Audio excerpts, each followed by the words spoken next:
Hello, everyone. Hope we're doing great. Thanks so much for joining this stream today, in which I'm going to talk about something that I've been thinking about for a long time.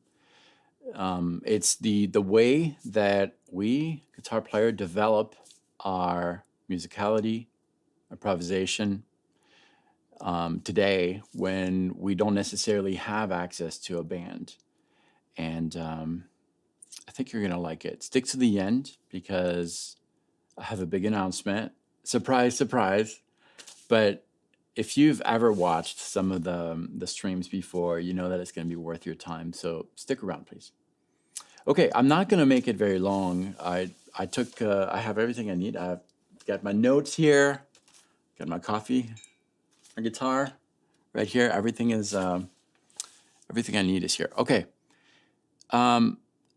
First of all, let me talk about the way that we typically, I'm going to call us bedroom players, learn how to solo and improvise. So typically we have a scale that we're trying to be more comfortable with, and minor pentatonic scale or Dorian or Phrygian or whatever, and then we try to search a backing track online, and then we might have a diagram, a scale diagram in front of us, and we just kind of memorize the scale pattern and try to be creative with it.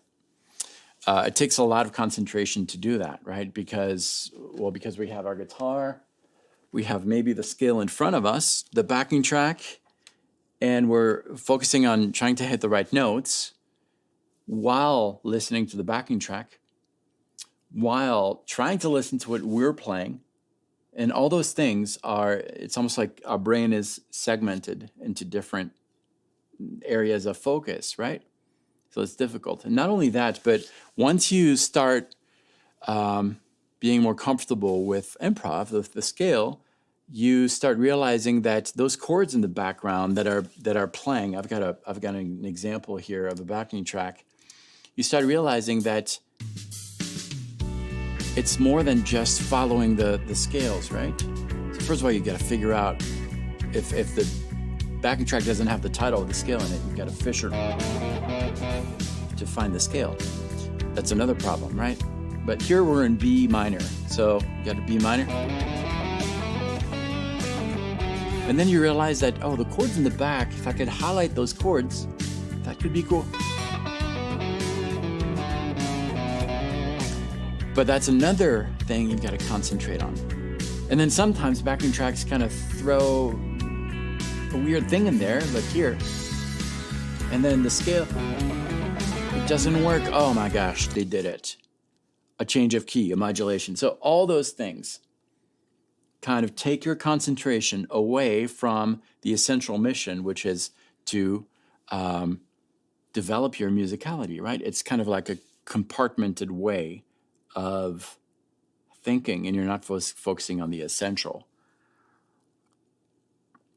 Does that make sense? Can anyone relate to that?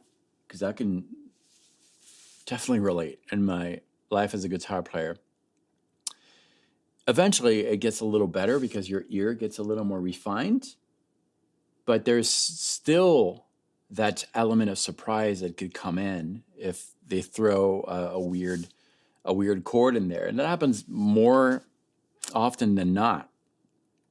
And sometimes you might not realize it happens because it happens kind of quick and you happen to not hit the note that is going to make things clash. But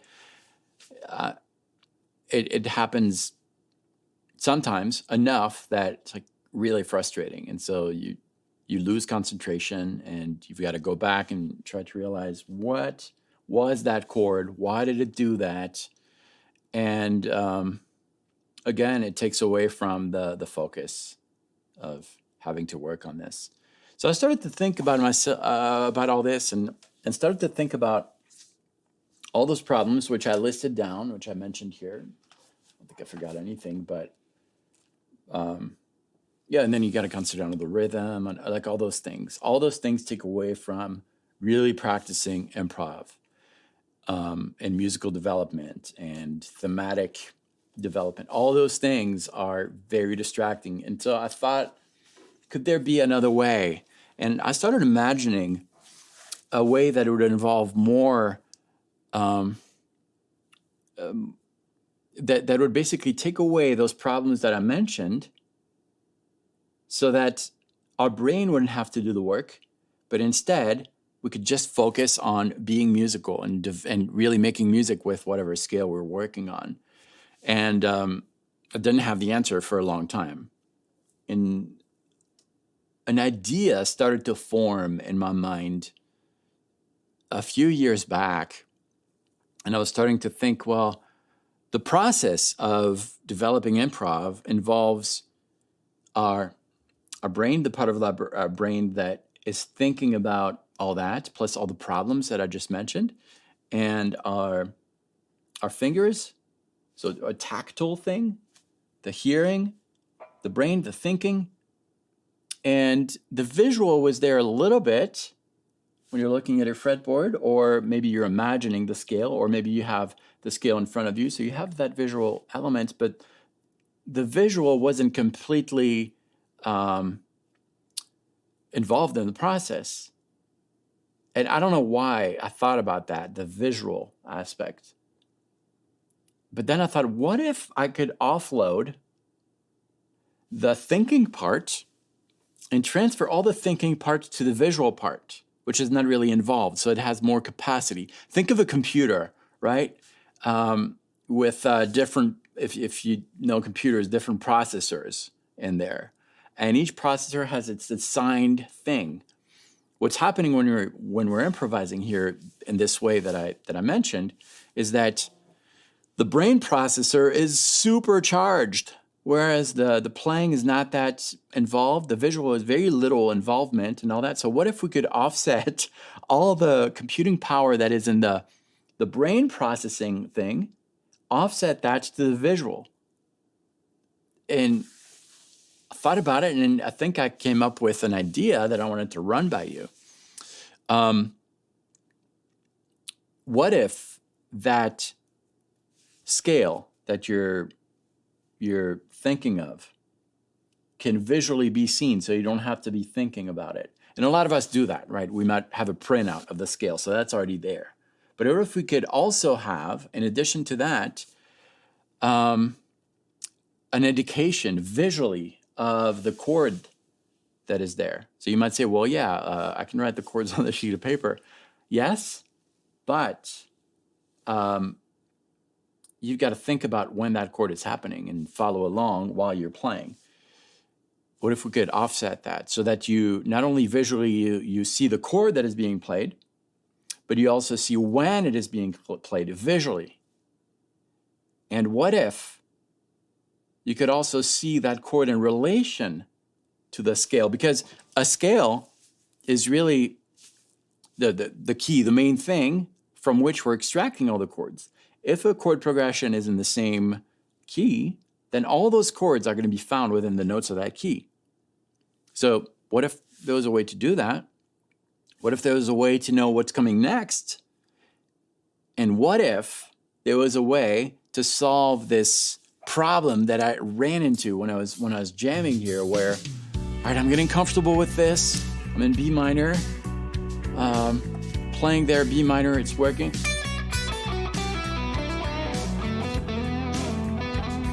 Okay, I'm getting comfortable with the scale.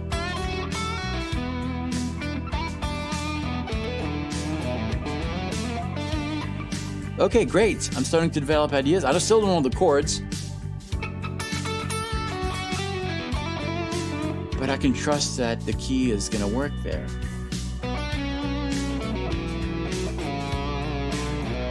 Until it doesn't.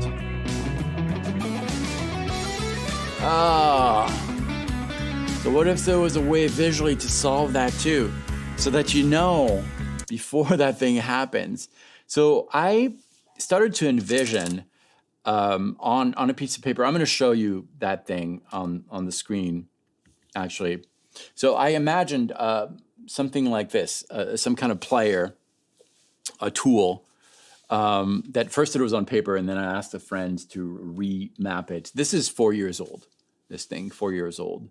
So you can see the scale. I was imagining the scale on the screen, the chords, maybe the player going through like that, and then I thought, what if I could maybe narrow down the view of the scale instead of having this whole thing to see there, because that's confusing. What if I can narrow it down with some kind of like sliders or something like that?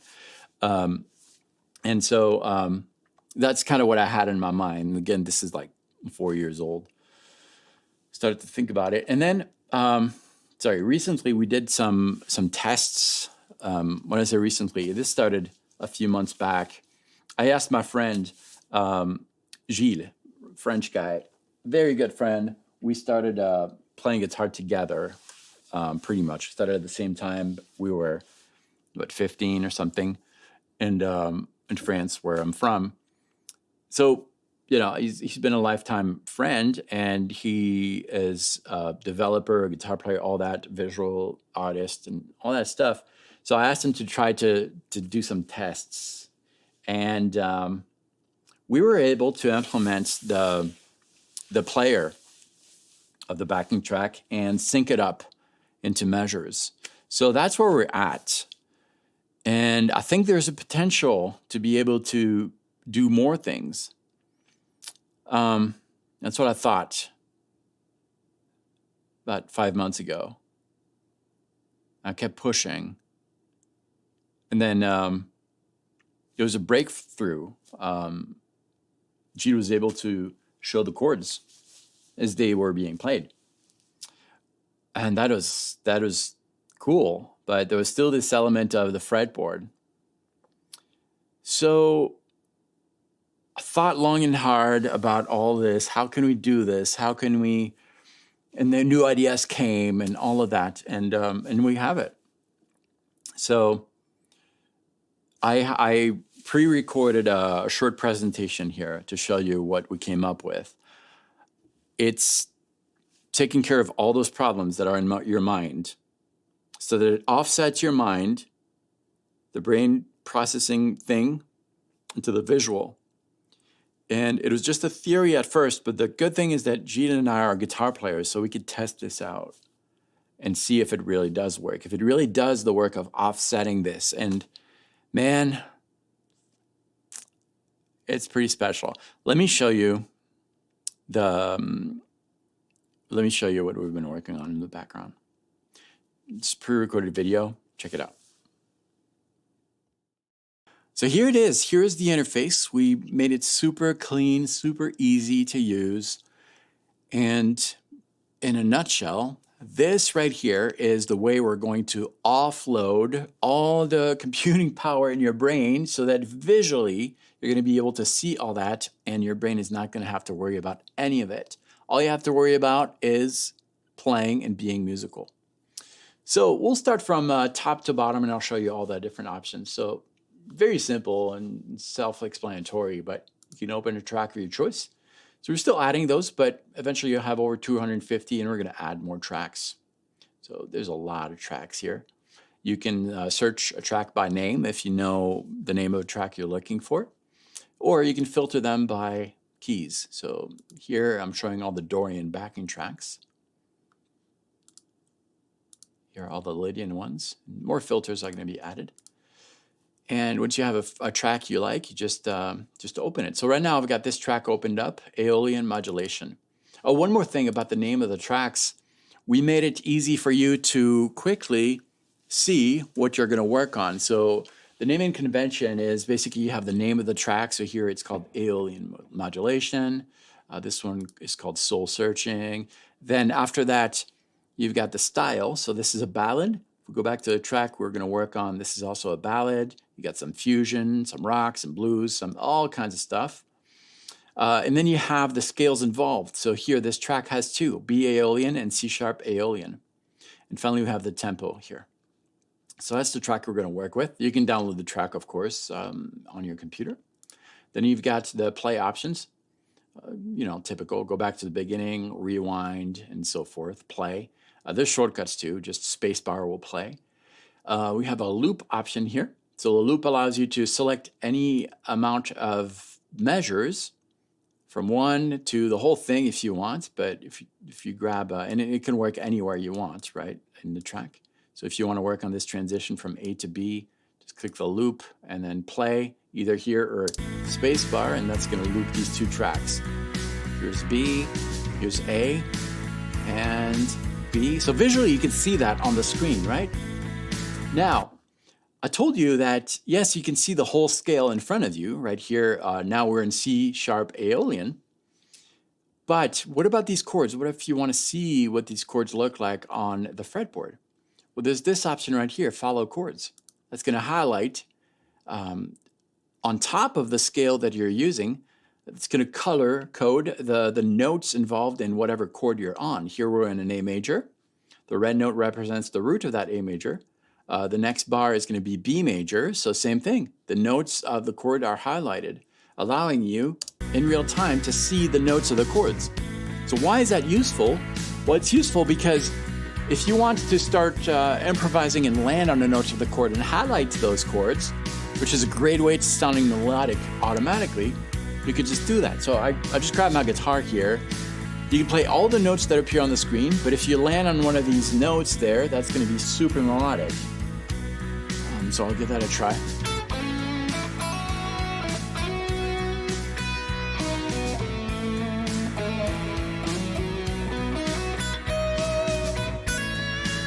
And so forth. It's a great way of learning. Now, you might ask, well, yeah, but I want to see the notes. I want to see the intervals involved. Let's go back to the beginning here. You just click this button, show intervals. And here they are. And follow chords.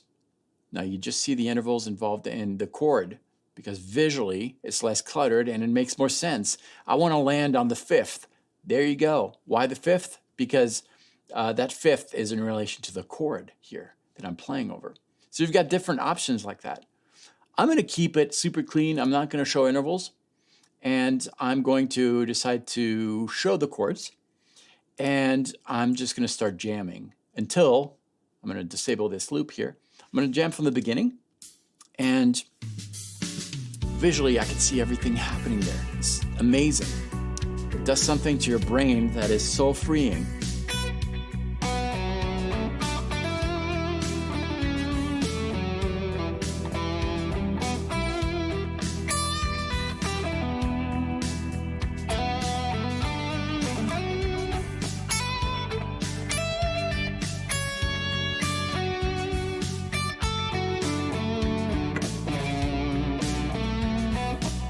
Seeing the chords in real time is amazing. Now check this out. Something's happening right here. This is one of the best features. You see that? What does that mean? As soon as you see something flash on the screen, it indicates that problem that I mentioned earlier, a key change. So visually you know, okay, something is going to happen here. How do I prepare for that? That's the beauty of this. Check this out. On the bar just before the key change, which in this case you can see on the grid, it's going to modulate to C sharp Aeolian. When you see this, see the flashing notes? That indicates that there's a change. And you see some colored notes. What are those colored notes? Those colored notes are the common notes between both keys, between the key you're playing in and the new key that will appear.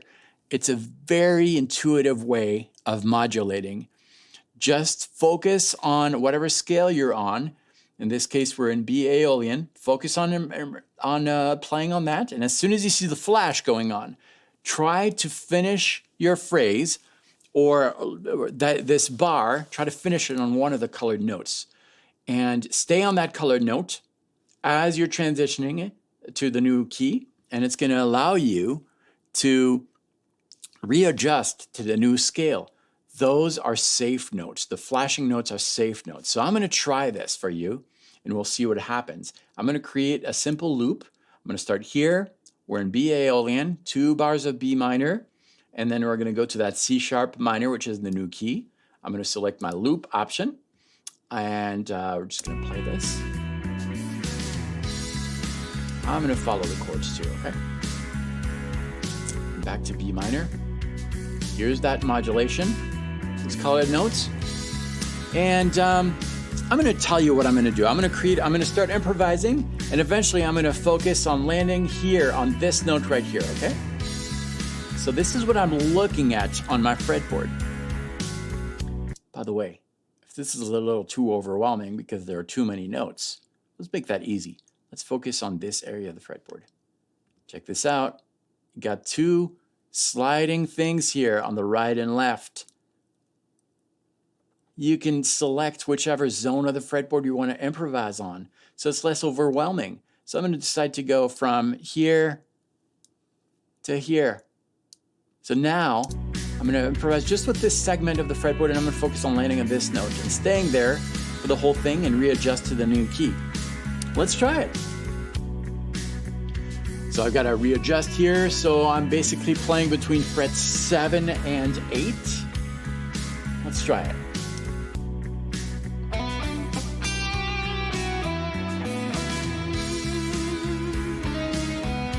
You hear that?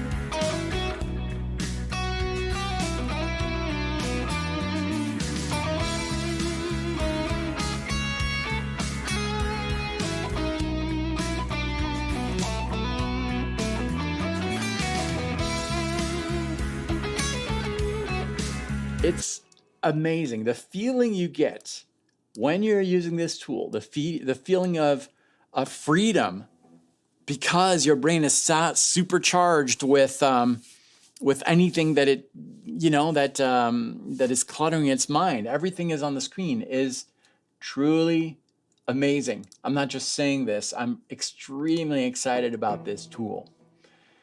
So in a nutshell, that's what we have developed. All right. So yeah, that's where we're at right now. And it's really special when you're working with this. Even though I'm familiar with those backing tracks, there is something so freeing. I've never experienced that before. It's so freeing to not have to worry about all those things. What chord am I playing in? What's coming next? What's the scale? Everything is offset to your visual, and it automatically translates into your musical delivery. I found that my ideas were a lot more interesting because my brain can now focus on ideas, on melodies, on all those things that make music what it is. And I had no idea how much clutter was in my brain. So we decided to make this tool. It is too good not to share it with people. And so if you are a member of the Guitar Playback Academy, it's available right now. If you don't know what the Guitar Playback Academy is, I'm not going to give you a sales pitch. I'm not going to invite you to sign up to the Academy. But I do want you to try this thing. It's pretty awesome. And so I decided to come up with a pricing plan that I think you're really going to like. This, by the way, comes with, as of recording this, you're still drilling away to add up to, as of now, 250 backing tracks that are going to be added to this. But we're adding some on the hour. Every hour, we're adding new ones. So to get access to this, I think you're really going to like this price. Decided to make this. First, it was going to be $97. I thought that would be a good price for that. And then I thought, no. 47? 27. So for $27, no, it's free. Decided to make this free for you to try it out, to test it out. I'm going to limit the time, though. For 2 weeks, it's completely free. I'm not going to ask you for a credit card either. So you just hop in and use this and enjoy it. And I'm also going to give you free access for the next 2 weeks to all the courses that I have ever produced on the website. Those courses typically sold anywhere, but depending on the course, between $67 all the way up to $247 free for 2 weeks. Just learn everything you want. I'm also going to add over 200 video links. And I'm also adding, this is the cool thing with the player, you get access to daily live workshops on guitar on various topics. And I invited some of the best guitar teachers I know, and the nicest guys too. So pretty much a daily live workshop. I'm taking a short break for Christmas, but you can access all the recorded events. And anyways, try it out. It's really special. This new way of learning how to improvise is exceptionally useful and fun and enjoyable. Don't miss out on this. So here's how you can join for free. Again, I'm not asking for a credit card, nothing. Access all of that for 2 weeks. You can find in the description of this video a link, or you can go to guitarplayback.com/free trial. The link might not be available right now, but once this stream is done, I'm going to update the video description and you'll be able to see it there. Just follow the link and hop in. No credit card required, nothing. I'm only going to ask you for your email and your name, and the reason for that is that we're going to use that to create your free account in the back end to access all that stuff. Hop in. I hope to see you there. I'm actually going to go there right now, right after the stream. I'll be in the community. You can ask any questions you want, interact with your fellow students. It's amazing. Thanks for watching this. And if you have any questions, hop into the Academy. I'll answer. I can't wait to see you there. This is really special. All right. Thanks so much. I'll see you in the Academy.